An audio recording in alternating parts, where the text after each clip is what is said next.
On va maintenant vous présenter une enquête qui va intéresser tous ceux qui ont une voiture. Elle concerne les carburants. En fait, la qualité n'est pas toujours au rendez-vous pour le gazole notamment. Il y a des carburants souillés, des fonds de cuve qui détériorent très sérieusement les moteurs. Et dans ce cas-là, les particuliers n'ont que peu de recours. On a aussi testé pour vous les différentes qualités de diesel qui sont vendues à la pompe, supérieure ou standard. Le surcoût est-il justifié? C'est le dossier du Trésor. Il est signé Luc Bazizin et Pierre Lebeau. Marie Roicourt n'a plus le choix, elle doit marcher. Son véhicule, pourtant récent, est hors d'usage depuis qu'elle est venue faire son plein de gazole dans cette station de supermarché. Sa voiture s'est mise à manquer de reprise puis à caler. Finalement, selon différents experts, son carburant était pollué. Moi, on m'a dit qu'il y avait des bouts de fond de cuve, qu'il y avait de l'eau, 8 fois plus que ce qui est autorisé dans la norme. Et en plus, on trouve beaucoup de sodium et après avoir posé des questions, il s'avérait que le sodium pourrait être utilisé dans des grandes surfaces pour précipiter la saleté qui se trouve sur les parois des cuves. Résultat, sa voiture est immobilisée au garage depuis 3 mois. Personne ne voulant reconnaître sa responsabilité. Pour les techniciens, pourtant, pas de doute, le carburant est en cause. Cette pâte visqueuse se retrouve dans différents éléments du moteur. C'est certainement un mélange avec du gasoil et de l'eau, comme une huile et de l'eau tellement mélangée que ça finit par faire une formation de pâte. Oui, et avec le froid, elle durcit. Et voilà. Donc ça, c'est un filtre qu'on a sorti du véhicule et normalement, c'est comme ça. Ces impuretés retrouvées ici dans le réservoir ne sont plus supportées par les nouvelles générations de moteurs à très haute pression. Il y a 10 ans, on était sur de la pression qui était à peu près de 200 bars. Voilà, maintenant, on est sur 2000 bars. Donc maintenant, la moindre particule, alors que ce soit de l'eau ou de la saleté ou de la crasse, ça pardonne pas et forcément ça abîme tout. Alors comment être sûr de ce que nous mettons dans nos réservoirs? Nous avons vérifié dans cette station d'un grand pétrolier. Cette machine est une jauge électronique. Elle mesure en permanence le contenu des cuves. Sur ce ticket, on constate l'absence d'eau, l'ennemi numéro 1 des moteurs. Instantanément, si un jour il devrait y avoir une impureté quelconque, en tout cas de l'eau, cette machine nous alerterait immédiatement par une alarme en fait qui sonnerait directement ici. Et une fois par mois, un test visuel est effectué. Une longue tige est plongée au fond de la cuve avec une petite couche de pâte blanche à son extrémité. Si elle ne change pas de couleur, c'est qu'il n'y a pas d'impureté, comme ici.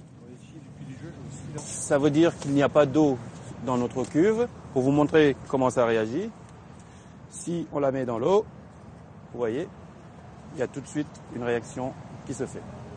La qualité du carburant devient alors un argument commercial. Les pétroliers multiplient les versions supérieures, supposées plus efficaces, avec des additifs.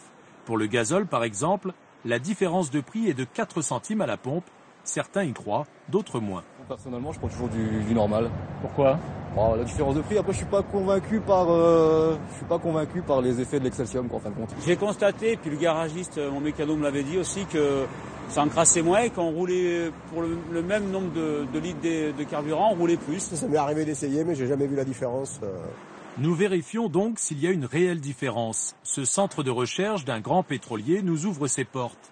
Ce scientifique nous présente cette pièce, un injecteur par lequel le carburant est pulvérisé vers le moteur. Au microscope, la nuance est de taille. Vous avez sur la droite un agrandissement d'un de ces trous, donc qui est recouvert d'un dépôt, puisque c'est un carburant qui ne possède pas d'additif, contrairement à ici un carburant qui est additivé et donc qui permet d'empêcher la formation de suite combustion de se déposer à la surface. Autre expérience dans ces tubes. À droite, un carburant supérieur, à gauche, un carburant standard, plongé dans une eau à 90 degrés pour les vieillir. Après 16 heures de test, celui sans additif à gauche s'encrasse et change de couleur. Les carburants de qualité supérieure contiennent entre 4 et jusqu'à 10 additifs, dont des additifs antioxydants, des additifs détergents qui permettent aussi de nettoyer l'ensemble de votre ligne carburant, donc de votre réservoir jusqu'aux injecteurs, et qui permettent de maintenir le niveau de performance de votre véhicule. Et pourtant, selon ce spécialiste qui teste les différents carburants sur les voitures, les additifs sont un plus, pas une nécessité. Il ne faut pas oublier quand même, il existe des normes minimales pour pouvoir vendre un carburant. Donc même un carburant ordinaire correspond à ces normes-là, il n'y a pas de raison qu'il abîme le moteur. Alors, d'où vient la panne du véhicule de Marie Roicourt? Dans son village isolé, elle a pourtant besoin de sa voiture. Selon ce rapport d'experts, les dépôts constatés proviennent d'un fond de cuve. Cette pollution rend ce combustible impropre à l'alimentation d'un moteur diesel. Le supermarché reste perplexe, lui, puisqu'il s'agit d'un cas isolé. Lorsque des problèmes arrivent, on n'est pas zéro défaut, hélas.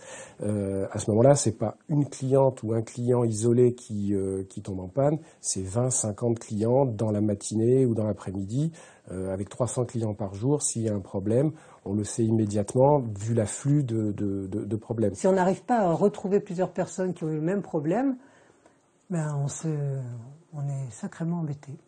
Après 3 mois de lutte et d'expertise contradictoire, la réparation de plus de 7 400 € sera finalement remboursée par son assurance au titre de la garantie dommage.